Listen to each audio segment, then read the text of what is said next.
Hindi napigilan ni York na makaramdam ng matinding kalungkutan nang malaman niya ang matinding pagdurusa na dinanas ng mga mangkukulam na mas malupit kaysa sa naisip niya. Napagtanto niya na kung nahaharap siya sa gayong pagtrato, hindi lamang magiging mahirap na magtiwala pa sa mga tao, ngunit mauunawaan din niya na maramdaman ang kapwa bilang isang kaaway. Marahil ay nagnanais na lipulin sila. Lahat sila ay tama. Bumaba ang tingin niya kay Hero, at itinuro niya ang binti nito, na nagmumungkahi na baka may pagkakataon pa itong gumaling. Habang nabaling ang atensyon ng lahat kay York, nahirapan siyang magpaliwanag. Alam niya na sa lalong madaling panahon ang border town ay magkakaroon ng 300 pang mangkukulam na sasali sa kanila. At sa kanila, maaaring mayroong ng isang maaaring magpagaling ng bayani. Nagulat si number 76 kay York, nagtataka kung paano nakarecruit si Roland ng napakaraming mangkukulam. Sinamantala ni York ang pagkakataon, pinuri ni York ang kanyang matalik na kaibigan, na si Roland, na naglalarawan sa kanya bilang isang hari na ipinadala ng langit at ipinanganak upang mamuno na nakakita sa mga kasinungalingan ng simbahan at naging tagapagligtas ng mga mangkukulam. Ibinahagi niya na sa ilalim ng teritoryo ni Roland, lahat ng mangkukulam ay maaaring mabuhay ng malaya at sa lalong madaling panahon. Ang buong Grey Castle ay magiging isang santuaryo para sa lahat. Sa paglipas ng panahon, mas maraming mangkukulam ang manganggako ng kanilang katapatan sa kanya. Tiniyak ni York sa bawat isa na sa lungsod ng Neverwinter, ang bawat isa ay makakahanap ng mga trabahong angkop para sa kanila, na nagpakinang sa mga mata ni Amy sa pananibik. At sabik siyang nagtanong tungkol sa mga uri ng trabahong maaring magamit. Kahit na si York ay hindi pa nakapunta sa lungsod ng Neverwinter, sa kanyang sarili, alam niya mula kay Roland na ang bawat bagay ay lubos na pinahahalagahan. Sinabi ni York kay Annie na ang mga mangkukulam ay makakahanap ng mga trabaho na nababagay sa kanilang sariling mga kakayahan, kahit na ang kanilang mga kakayahan ay maaaring hindi agad nakapakipakinabang, maaari pa rin silang makahanap ng trabaho tulad ng iba. Gusto pang magtanong ni Amy. Lumapit si Annie, tinapik-tapik si Amy sa balikat at nagkomento na ang lahat ng ito ay maganda, na kung minsan ay mas maganda ang kasinungalingan kaysa sa katotohanan. Ngunit ngumiti lang si York, alam niyang hindi pa rin lubos na kumbinsido si Annie sa kanyang mga sinabi. Inaasahan niya na balang araw ay makikita ni Annie ang tunay na lungsod ng Neverwinter para sa kanyang sarili. Nang lumipas ang gabi, nagpatuloy ang caravan sa paglalakbay. Makalipas ang ilang araw, narating na nila ang Windridge, na matatagpuan sa loob ng Southern Territory ng Kingdom of Dawn. At halos isang araw na lang ang layo nila sa hangganan ng Grey Castle. Si York ay nahuli sa isang sandali ng pagmumuni-muni tungkol sa hindi inaasahang maayos na paglalakbay na mayroon sila sa ngayon. Biglang ipinaalam sa kanya ng crew member na may isang grupo ng mga kabalyero ang nasa likod niya. Naalarma, sumilip si York sa bintana ngunit walang nakitang kakaiba. Sinabihan siya na ang mga kabalyero sa likod nila ay ilang kilometro ang layo at mabilis ang takbo, malamang na maabutin nila ang caravan sa lalong madaling panahon. Bagamat hindi sigurado tungkol sa kanilang mga motibo para sa mga hakbang sa kaligtasan, dapat nilang iwasan ang mga kabalyerong ito. Ang tanging pagpipilian upang iwasan ang mga ito ay iwanan ang mga bagon at caravan at magpatuloy sa paglalakad sa isang masukal na kagubatan kung saan hindi makadaan ang mga kabayo, na nag-aalok ng mas magandang pagkakataong makatakas. Gayunpaman, ang desisyong ito ay mangangailangan ng isa na magpatuloy sa landas at akitin ang kabalyero palayo. Sa madaling salita, ang isang tao sa grupo ay kailangang magsakripisyo para sa lahat. Si York ay hindi sigurado kung ano ang gagawin ng si numero 76 sa karwahe na nakaupo sa tabi niya, ay narinig ang tungkol sa kung ano ang nangyayari at nagboluntaryo.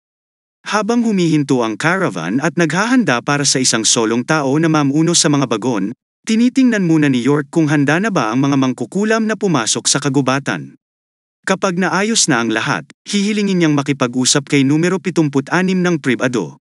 Na napagtatanto ni numero 76, ang mga alalahanin ni York, ay tinitiyak sa kanya na siya ay sumama sa labanan at pisikal na pagsasanay pabalik sa ekspedisyon. Sinabi rin niya na maaari siyang makihalubilo sa mga taga-nayon sa isang kalapit na nayon at sa paglaon ay magkikita sila sa Grey Castle. Gayunpaman, alam ni York mula sa tripulante na ang pinakamalapit na nayon ay 15 kilometro ang layo, na ginagawang halos imposible para sa sinuman. Nananatili sa likod upang makarating doon bago maabutan ng mga kabalyero. Kinikilala ni York na kung talagang hahabulin sila ng mga ito ay nakapalad kay numero 76, kung mahuhuli sila, ay magiging kakilakilabot. Siya ay nag-iisip na manatili sa likod ng kanyang sarili, alam na maliban sa kanya, ang bawat isa ay malamang na mahaharap sa tiyak na kamatayan kung mahuli, ngunit naparalisa siya ng takot at hindi niya ito maipahayag ng malakas. Dahan-daang naglakad si number 76 palapit sa York. Mahigpit niyang ipinahayag ang kanyang desisyon na manatili sa likuran. Binigyang diin niya na kahit na ang kanyang pagsasanay para sa ekspedisyon ay palaging tungkol sa pagprotekta sa kanyang mga kliyente, sa pagkakataong ito, ang pagpili ay hindi nagmula sa tungkulin, ngunit mula sa kanyang sariling kalooban. Sa isang ngiti na ibinahagi niya kay York, naisip niyang gugulin niya ang kanyang buong buhay sa ilalim ng lupa. Nagpahayag siya ng pasasalamat kay York sa pagligtas sa kanya at sa pagbubukas ng kanyang mga mata sa daigdig. Habang si York na nakikipaglaban sa surge of emotions at nakakaramdam ng matinding sakit sa pag-iisip na iwanan si numero 76, ay pinaalalahanan ng numero 76 na magmadali dahil kailangan nilang pumasok sa kagubatan ngayon. Walang dalawang isip, si numero 76 na ay sumakay sa karwahe at dahan-daang umalis. Hindi alam ni York kung bakit sobrang sakit ng puso niya, na si number 76 ay walang iba kundi isang bagay na binili niya. At sa kabila ng pag-iisip nito, isang bahagi ng kanyang pakiramdam ang nawala. Sa huling sulyap sa bagon na humaharurot sa kalsada, naramdaman ni York ang unti-unting pagdurugo ng kanyang puso. Pagkaraan ng ilang minuto ay napakasigurado na si York at ang iba pa sa kanila ay pumasok sa kagubatan sa halip na magpatuloy sa caravan. Bumaba siya sa kanyang kabayo at tahimik na naghihintay sa mga humahabol habang. Sa paglubog ng araw ay lumilitaw sa dulo ng kalsada ang isang grupo ng mga kabalyero na ganap na armado at nakasakay sa matataas na kabayo. Habang si numero 76 ay binibilang sila, mayroong 35 sa kabuuan. Kapag nalaman ng mga kabalyero ang tungkol sa mga bagon at caravan, ang nangungunang kabalyero ay nag-utos ng paghahanap. Hindi nagtagal ay napalibutan nila ang caravan, at ang isa sa kanila ay nagulat kay Sir Regan na lahat sila ay walang laman. Si Regan, na naghihinala na ang embahador ng Grey Castle ay maaaring nabalitaan ang tungkol sa kanilang kinaroroonan. Inutusan ni Collie ang kanyang mga tauhan na suriin ang mga bakas ng paa sa mga kalsada. Para naman kay numero 76, malinaw ang malupit na intensyon ni Regan. Ipinag-utos niya na putulin ang mga kamay at paa nito at tanungin siya saglit. Kahit alam niyang hindi magpapakita ng anuman ang babaeng nasa harapan niya dahil pinili na niyang manatili. Pagtatapos ng araw, gusto lang niyang pahirapan siya. Gayunpaman, ang numero 76 na may ngiti ay tumuturo sa kagubatan sa likod ng mga kabalyero, na nagpapahiwatig na ang mga taong hinahabol nila ay nakatakas na doon. Gayunpaman, sinabi niya, ngunit hindi natapos ang kanyang pangungusap. Nang marinig ito, hinugot ng isang kabalyero ang kanyang espada at lumapit sa kanya.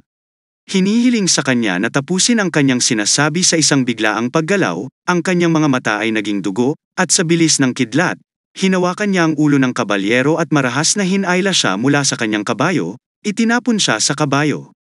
Pagkatapos ay malamig niyang sinabi na ang mga kabalyero ay wala ng pagkakataon na guluhin ang mga mangkukulam. Ang kabalyero ay namangha sa kanyang kapangyarihan, sinubukang supulan siya, ngunit natagpuan ang kanyang sarili na ganap na hindi katugma. Habang sinusubukan niyang makatakas, ikinapit niya ang ulo sa pagitan ng kanyang mga braso at sa isang malutong na pag-idlip, na pinilipit ang kanyang leeg. Nang makita ito, ang iba pang mga kabalyero ay naglabas ng kanilang mga sandata at sinugod siya. Sinunggaban ni number 76 ang patay na kabalyero at inihagis sa kanyang mga kaaway, pagkatapos ay dinampot ang kanyang espada at nilaslas ang mga kabalyero. Ang kanyang mga galaw ay hindi kapani-paniwalang mabilis, ang kanyang talem ay malinis na humihiwa sa baluti, tumusok sa puso ng isang kabalyero ng may katumpakan. Ang kabalyero ay nagdikit ng kanyang mga ngipin at hinawakan ang kanyang mga espada. Inaasahan niyang gagawa siya ng pagkakataon para sa iba pang mga kabalyero, ngunit pinalayas siya nito nang hindi binigyan ng pagkakataong mag-react. Ipinagpag niya ang dugo sa kanyang espada at sinugod ang iba pang mga kabalyero. Hinawakan ang isa sa balikat at isa pa sa ulo, hinayla sila mula sa kanilang mga kabayo at binali ang kanilang mga leeg. Hindi makapaniwalang tinawag siya ng kabalyero na halimaw. Sigaw ni Sir Regan para maglinis sila ng daan. Sumunod siya sa karamihan ng mga tao sakay ng kanyang kabayo, umaangat upang yurakin si numero 76. Sa halip na umatras, hinawakan niya ang mga kuko ng kabayo gamit ang kanyang mga kamay. Hindi kapani-paniwala ang sumunod. Binuhat niya pareho si Sir Regan at ang kanyang kabayo mula sa lupa, Pinaikot si Sir Regan sa kanyang saddle papunta sa lupa, at ang kanyang katawan ay nabaluktot sa isang hindi natural na hugis. Nataranta ang kabalyero at tumakas sa takot, ngunit hindi sila papayagan ni numero 76 na makatakas. Napuno ng hiyawan ang hangin nang tuluyang lumubog ang araw. Habang si numero 76 na ay nagsimulang linisin ang eksena, kinaladkad ang mga katawan ng kabalyero sa kagubatan para sa simpleng pagtatago. Bagamat alam niyang madali lang silang matuklasan. Pero ligtas na ang bawat isa sa loob ng Grey Castle. Gumapang siya sa isang karwahe at maingat na kinuha ang isang singsing sa ilalim ng kumot. Matapos suriin ang singsing, itinago niya ito at pinaandar ang karwahe patungo sa susunod na nayon. Nagpaplanong pumasok sa Grey Castle. Mula doon si number 76 at York ay maghahintayan sa hangganan, ngunit siya ay tiyak na sila ay magkikita muli balang araw at magkakaroon ng pagkakataong makita ang mga mangkukulam ng border town. Nakatingin sa maliwanag na gasuklay na buwan, nagsalita siya sa isang tinig na siya lamang ang nakakarinig sa loob ng 4 na siglo na ang lumipas mula nang ang dakilang pagsamba na dating namamahala sa malalawak na lupain ay naglaho na parang alikabok. Ang tanging pare-pareho sa pagbabagong panahon na ito ay ang mga bituin sa kalangitan sa gabi. Ang number 76 ay bumalik sa ilalim ng lupa, kung saan may nagtatanong tungkol sa kanyang karanasan sa pagbabalik sa isang babaeng katawan. Siya ay tumatagal ng ilang sandali upang huminga ng malalim at mus kanyang mga pulso. Tandaan na siya ay mas maliit kaysa sa dati. Ang puso, na dating nakipag-usap sa matandang lalaki mula sa ekspedisyon, ngayon ay nagpapakita ng tunay na liwanag at pambabae na boses. Pinagtatawanan niya ang mga pangangailangan ng kanyang pagbabalat kayo upang maiwasan ang pagtuklas at pabirong sinasabi na ang numero 76 na ang pinakamaganda sa kanila. Ang pag-uusap pagkatapos ay lumipat sa paksa kung paano ang babaeng God Punishment Army ay napakabihirang. Ang numero 76 na ay hindi dapat masyadong mapili. Nagpahayag siya ng bahagyang pagkadismaya sa pangangailangang sanayin ang sarili na kontrolin ang bago at mas maliit na katawan na ito. Isang galami mula sa puso ang umabot at marahang hinawakan ang kanyang noo, tinitiyak sa kanya na walang pagmamadali dahil marami silang oras.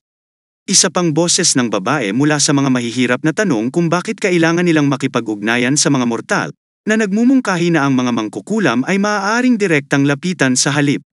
Pagkatapos ay pinaalalahanan siya ng isa pang boses ng babae na hindi nila basta-basta makadukot ng daan-daang mangkukulam.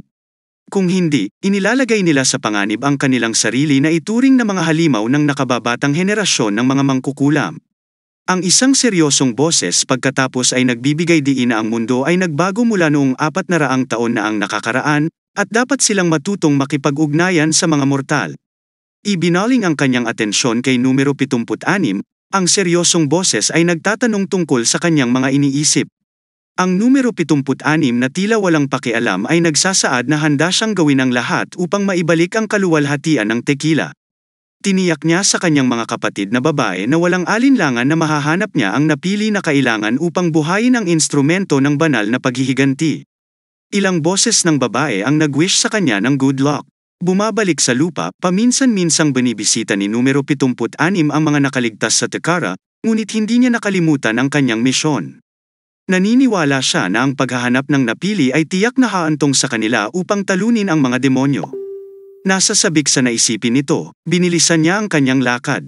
Pagkalipas ng 3 araw, sa wakas ay narating ni York at ng kanyang grupo ang hilagang hangganan ng Grey Castle, kung saan naghihintay ang mga tauhan ni Duke Calvin na tanggapin sila.